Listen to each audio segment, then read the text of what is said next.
Olá, meu nome é Paulo e hoje, junto com Mariana e Pablo, apresentaremos e discutiremos o artigo A Ecologia Química e a Biossíntese dos Terpenos Voláteis das Arnicas da Serra, Lignofora spp, dos autores Daniel Pavarini e Norberto Lopes. O Brasil é um país mega biodiverso, possuindo uma quantidade extremamente grande de animais e plantas. E essa enorme diversidade da flora significa também uma gigantesca fonte de moléculas, o que pode ser chamado de quimiodiversidade. Essas moléculas, muitas vezes, podem ter inúmeras utilidades na sociedade, como a medicinal e a terapêutica. Um exemplo de grupo de plantas que é muito usado com esses objetivos é o das arnicas da serra, chamada de Lignofora spp. São plantas pertencentes à família Asteraceae, tribo Vernoninae, subtribo Lycnophorinae e gênero Lycnophora, apresentando espécies endêmicas, como a Lycnophora ericoides, que são encontradas apenas nos campos rupestres, um subbioma encontrado em elevadas altitudes do Cerrado brasileiro. Possuem uma grande diversidade de compostos químicos de interesse humano e, por isso, muitos estudos foram realizados para identificar esses compostos e seus possíveis usos na sociedade. Grande parte desses compostos são terpenos. Os terpenos são substâncias orgânicas, ou seja, possuem um esqueleto de carbono, produzidas naturalmente por plantas através do metabolismo secundário. Correspondem à maior classe química de ativos vegetais e vários deles são voláteis, o que significa que vaporizam facilmente, o que garante a muitas plantas cheiro característico, e por essa propriedade são muito utilizados em óleos essenciais. Alguns exemplos de terpenos são o limoneno e o cinamaldeído, responsáveis pelos cheiros característicos do limão e da canela, respectivamente.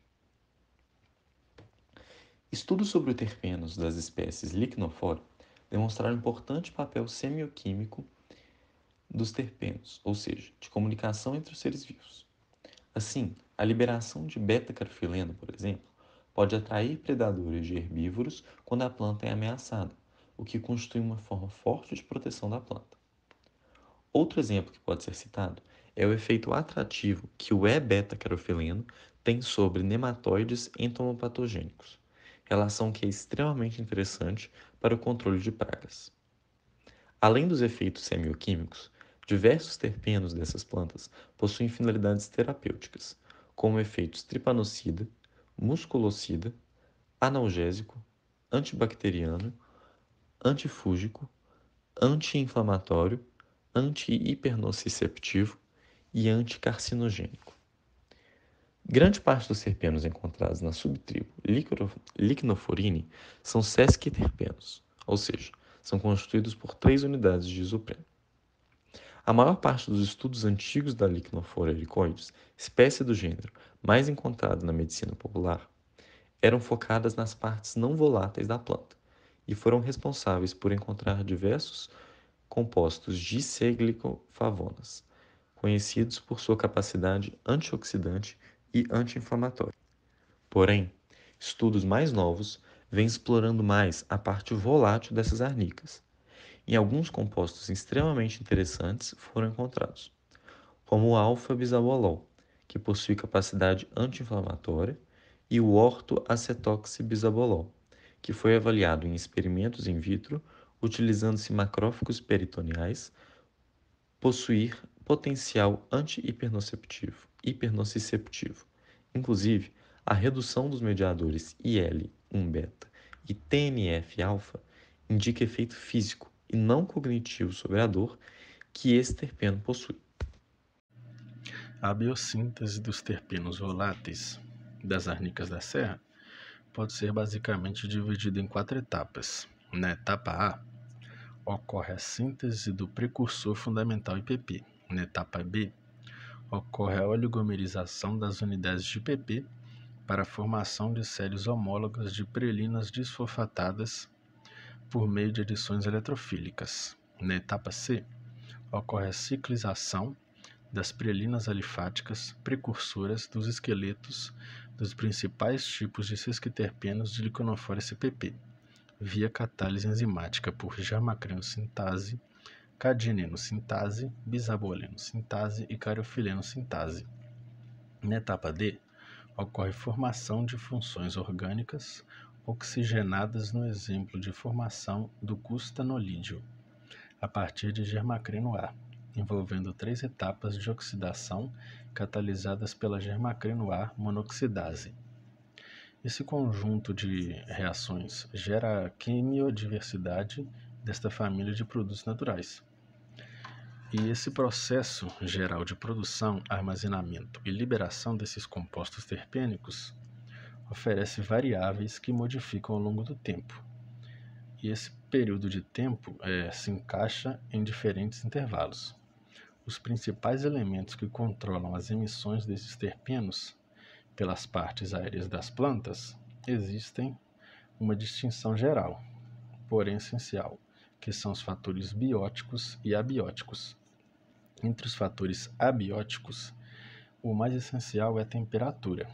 Com base em observações feitas em galhos jovens de árvores de laranja, os pesquisadores Ramsden e Seufert construíram uma curva que representa a quantidade de beta-cariofileno liberado pela planta conforme a temperatura aumentava, e observaram que a cada 10 graus Celsius que aumentavam a temperatura, a produção de beta-cariofileno aumentava 5,6 vezes.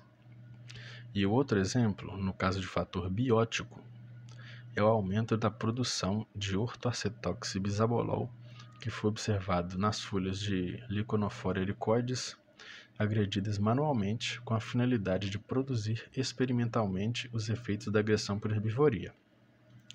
Esses 2 compostos são óleos essenciais que são liberados por essas plantas como uma reação ao aumento de temperatura ou como uma resposta para a herbivoria. No caso da herbivoria, esse óleo essencial pode ser para ou atrair um predador do inseto herbívoro ou como um veneno para intoxicar esse inseto que está herbivorando essa planta. A maioria do conhecimento relacionado à biossíntese de produtos naturais, incluindo os terpenos das espécies endêmicas que compõem a flora brasileira, foi gerado a partir da análise de fluxo metabólico por meio de incorporação de precursores marcados por radioisótopos. Atualmente, tem-se tentado caracterizar a estrutura e a função das enzimas que participam das rotas metabólicas da biossíntese dessas substâncias por meio de técnicas da biologia molecular. Dentre essas técnicas, destacam-se principalmente as técnicas de proteoma e de transcriptoma.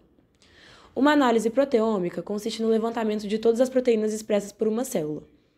Essas análises também podem ser feitas de forma direcionada a uma organela celular ou a uma proteína de interesse, processos que podem ser denominados análise subproteômica, quando é realizada uma busca por proteínas a nível subcelular, ou análise proteômica dirigida, quando buscam-se proteínas específicas. Essa busca por proteínas pode ser feita tanto em relação a proteínas estruturais quanto a enzimas relacionadas a processos bioquímicos da célula, como a síntese de terpenos. Os métodos utilizados para a análise proteômica incluem técnicas de separação como eletroforese de gel em poliacrilamida e High Performance Liquid Chromatography, além de técnicas de caracterização das proteínas que se baseiam na espectrometria de massas. Essas técnicas estão representadas nesse slide. A análise proteômica por si só, entretanto, não é capaz de revelar as vias metabólicas de síntese dos compostos de interesses, sendo necessária a realização de outra técnica para isso, o chamado transcriptoma. O transcriptoma é importante para determinar características funcionais de enzimas e é feito a partir da busca por transcritos expressos em tecidos vegetais de interesse. Por exemplo, um tipo de enzima que participa na rota metabólica de produção de um tipo de terpeno, a chamada sesquiterpenossintases, vem sendo pesquisada a partir de estudos de clonagem dos genes responsáveis pela transcrição dessas enzimas, que são geralmente obtidos pela transcrição reversa de RNA mensageiro. Após a obtenção do DNA que codifica a enzima, são realizados os processos de transfecção e de expressão heteróloga dos genes. A transfecção pode ser definida como um processo de transgenia que envolve a inserção desses genes de interesse em material genético, geralmente plasmidial, de organismos hospedeiros. A escolha do hospedeiro é baseada na viabilidade de inserção dos genes e na compatibilidade da via biosintética do hospedeiro com a via de estudo. sendo usado geralmente a bactéria Escherichia coli ou a levedura Saccharomyces cerevisiae. Após o período de incubação, o DNA recombinante sofre ativação genômica e os genes são transcritos e traduzidos nas enzimas da via de biossíntese, via que passa a poder ser utilizada pelo organismo na transformação de um substrato em um produto, sendo esse produto o metabólito secundário de interesse. Atualmente, vem sendo estudado o potencial de uso do esqueleto carbônico de uma classe de terpenos, mais especificamente os derivados do bisabolano, na indústria de biocombustíveis. A obtenção do terpeno de interesse é feita por meio da domesticação das bisabolenosintases das espécies Picia abiens e Arabidopsis thaliana, e posterior transfecção na bactéria Escherichia coli para a geração do terpeno bisaboleno e emprego de redução catalítica para a geração do bisabolano a partir do bisaboleno.